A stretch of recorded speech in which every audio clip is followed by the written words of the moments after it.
लागलेत. ठाकरे बंधूंच्या युतीच्या घोषणेची उत्सुकता देखील संपूर्ण महाराष्ट्राला लागू नये. ठाकरे बंधूंच्या युतीआधी जागा वाटपाच्या चर्चा ह्या जोरदार दोन्ही पक्षांमध्ये सुरू आहेत. त्याची इनसाइड स्टोरी आता माझ्याच्या हाती लागली आहे. मराठी बहुल मतदारसंघांसाठी दोन्ही पक्षांमध्ये रस्सीखेच सुरू असल्याची माहिती आहे. दादर विभागातील काही जागांची मागणी मनसेनं केली आहे, तर ठाकरेंची शिवसेनाही या जागांसाठी आग्रही आहे.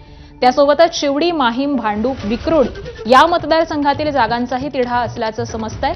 मराठी बहुल भागातील वॉर्डसाठी दोन्ही पक्ष हे आग्रही असल्याचं समजतंय.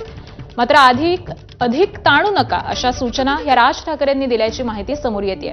मनसे नेत्यांसह राज ठाकरेंनी या सूचना संजय राऊत आणि अनिल परबांना देखील दिलेल्या आहेत. काल सामनाच्या कार्यालयामध्ये झालेल्या चर्चेची माहिती दोन्ही पक्षांच्या नेत्यांनी आपापल्या पक्षप्रमुखांना देखील दिलेली आहे.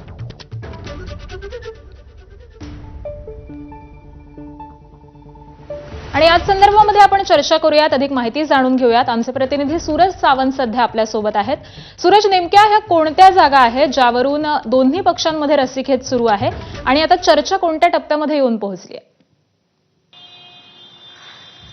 आकाशा, नक्कीच आपण पाहतोय की मागील अनेक दिवसांपासून ठाकरे बंधू हे एकत्र येण्यासंदर्भात, त्याचबरोबर त्यांचे नेते हे जागा वाटपासंदर्भात चर्चा करताना आपल्याला पाहायला मिळत होते. मात्र काही जागा आहेत ज्या मराठी बहुल भाग आहे, त्यामध्ये प्रामुख्याने दादर, विक्रोळी, भांडूप, माहीम यासारख्या ज्या जागा आहेत, या ठिकाणी दोघांच्याही दावे हे करण्यात आलेले आहेत. एकीकडे शिवसेना त्या जागांसाठी आग्रही आहे, तर दुसरीकडे मनसेकडनं त्या जागा सोडण्यास देखील नकार दिला जात आहे. यावरूनच कुठेतरी हा जागा वाटपाचा तिढा हा अधिकच गुंतागुंत होत असतानाच त्यामध्ये आता राज ठाकरेंनी सूचना दिलेल्या आहेत.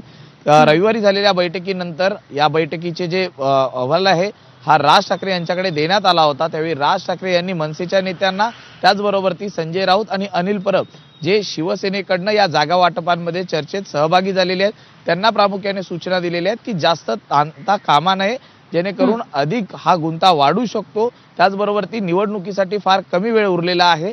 जर का या जागा वाटप सुस्थितीने झालं तर त्याच उमेदवाराला तात्काळ म्हणजेच जास्त वेळ मिळू शकतो. या अनुषंगाने या सूचना करण्यात आलेल्या आहेत. रविवारच्या बैठकीनंतर आता या जागा वाटपांवरती काय निर्णय होतो हे पाहणं महत्वाचं आहे. मात्र असेच मराठी बहुल भाग आहेत ज्या ठिकाणी दोन्ही पक्षांनी दावे केल्यामुळे तो रस्सीखेच या जागांवरचा वाढलेला आपल्याला पाहायला मिळतोय. याआधीही 2 बैठका झाल्या होत्या.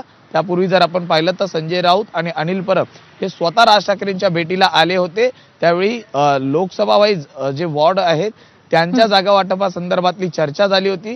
मात्र जे राखीव आहेत किंवा जे दोन्ही पक्षांनी ज्या जागांवरती क्लेम केलेले आहेत ह्या जागा आहेत, ह्या शेवटच्या टप्प्यात चर्चांती सोडवण्याचा निर्णय झालेला आहे. त्यामुळे आता अधिक चर्चा नको, तात्काळ यामध्ये सुवर्ण मध्य काढून याचा जागांचा जो तिढा आहे हा सोडवण्यासंदर्भातल्या जो सूचना आहेत ह्या स्वतः राज ठाकरे यांच्याकडनं देण्यात आलेल्या आहेत.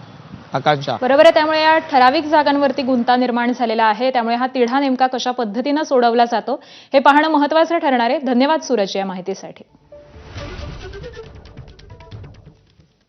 तर ठाकरे बंधूंचं